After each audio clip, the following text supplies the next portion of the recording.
Paimportante ka pa daw, Mr. Digong. Iduts, paimportante ka pa daw. Hype ka. sabi na isang komento.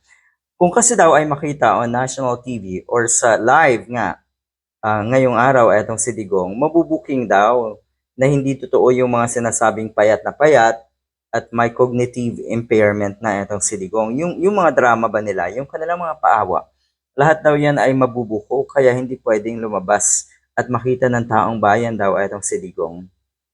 Mahahalata din daw na naghihilahan ang balls at dila niya sa takot. Katulad nung unang harap niya sa korte na tila ba nagpapaawa. Ang lala. Kasi ngayon ang desisyon at yan daw ay makikita live na nagagawin ng ICC. Pero etong si Digong daw ay hindi magpapakita. Ibig sabihin, hindi daw siya dadalo. Etong si Digong sa pagbasa ng International Criminal Court kaugnay ng desisyon sa kanyang apela nga para sa interim release. Ito pa man din ang inaantay ng mga diehard.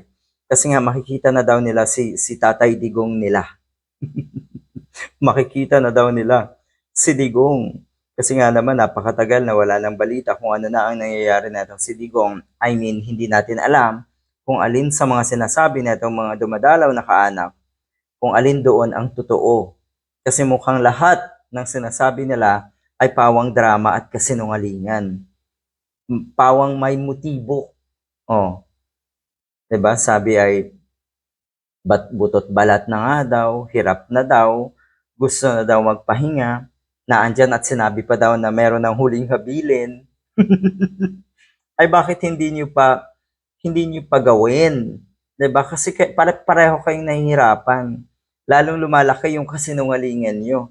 Ang daming kasinungalingan na lumalabas dito sa mga Duterte. Yun lang ang saklap.